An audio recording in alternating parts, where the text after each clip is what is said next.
का नाम बका हमके कौती हला बरबार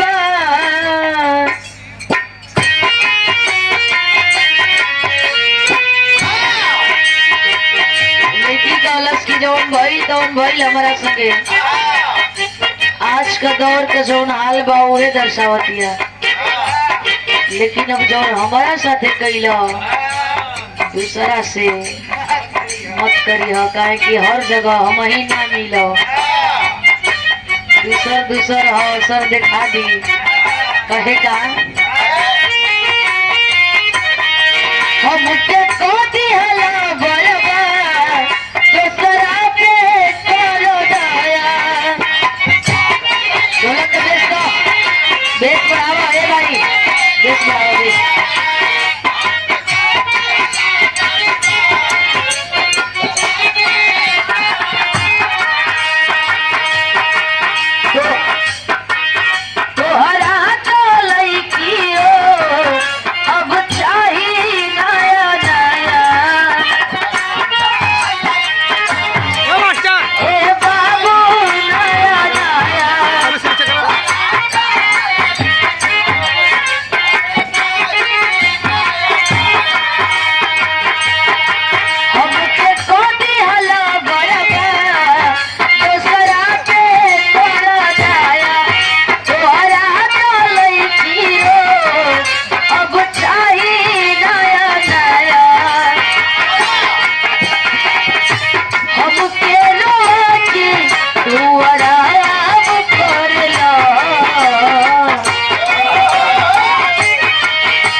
मुखौटा से पहले बड़ो मुखौटा से जे दिन सच्चाई से जे दिन लोगन के रूबरू हुई है लोग पता चली फिर लोग ताकल भी ना पसंद करी है।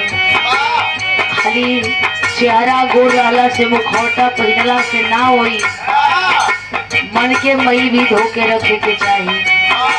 गंगा रोज नहीं को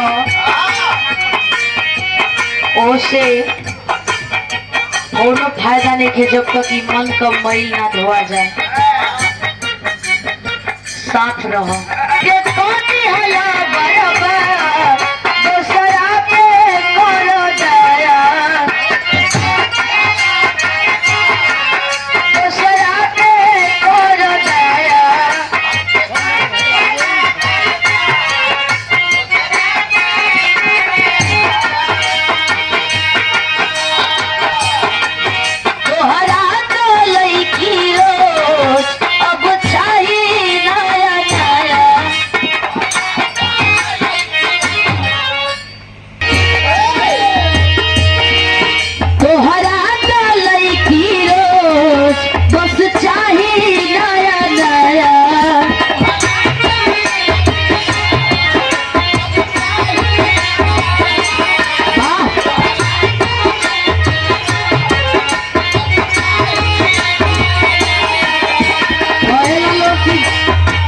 लड़की बस और ट्रेन के पीछे ना भागे के, एक गई दूसरी आई, एक गई दूसरी आई।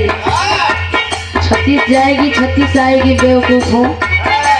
36 आई या 36 चलिए जाई तो बच्ची का हाँ? लेकिन ये पता होके कि चाहिए कि मार्केट में जगह चीज का रेट कम रहेला, सस्ता रहेला, वही के ढेर खरीदार होला। महंगा चीज के सब ना खरीदार होला। आओ कहे हम के रोआ के तू आराम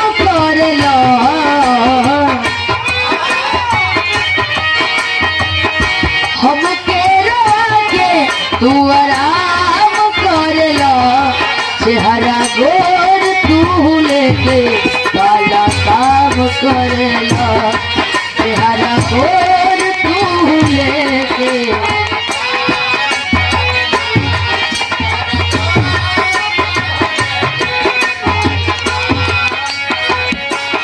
एक लाइन और कहलक जवन करे के बात कैला अब हमार का करबा अब हमार का करबा।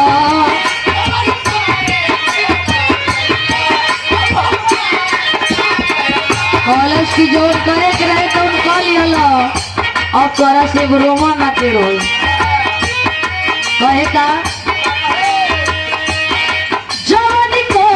के बात कैला अब हमार का करबा तोहर गलत बाबी जात तो तू प्यार का करबा तोहर गलत बाबी जात तो तू प्यार का करबा।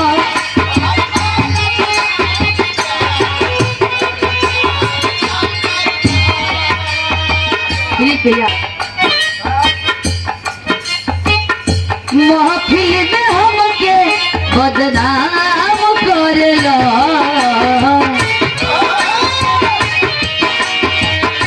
महफिल में हमके बदनाम करला चेहरा गोर तू लेके काला काम करेला चेहरा गोर तू लेके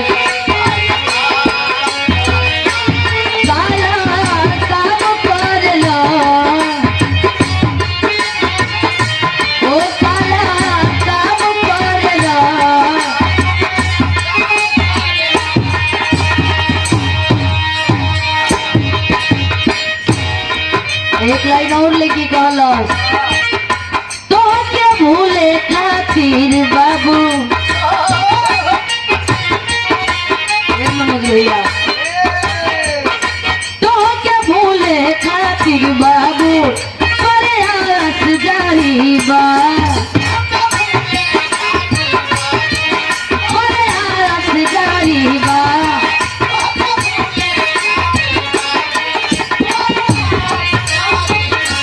बाबू सोना कही औरी जासा झूठा दिलासा कही औरी ये ना चलता रे बाबा ये ना चलता धोखा तो तोरा खूने में रहे हमरा पता रहता लेकिन सुन ले कान खोल के आजाद बड़े आज से जो राजभोग अहे कहा लड़की कहला तोहके भूले खातिर बाबू आई प्रयास जारी बा आज रोवा तानी हम कल तोहार बारी बा कल तोहार बारी बा।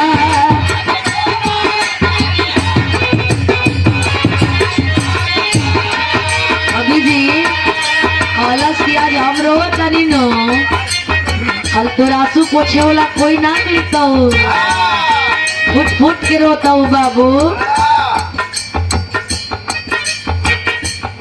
तोहरा भूले खातिर सोना प्रयास जारी बा आज रोवा तानी हम कल तोहार बारी बा।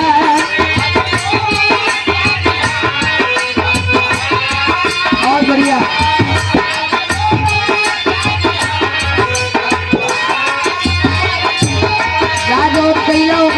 माफ करतानी लेकिन ई दिल ना माफ करी महफिल में हमके बदनाम करेला खाली जहाँ देखो था हमारे मांस बेचे को लगल बड़ा बेच लो चुप बानी जा दिन बोलल शुरू करो बोलती बंद हो जाए हल गई बा कि 100 वक्ता के एक चुप्पी हरा देवेला खामोश रह करके सबको जवाब दे दीजिए। बोल करके जवाब देना ये उचित नहीं है। इसे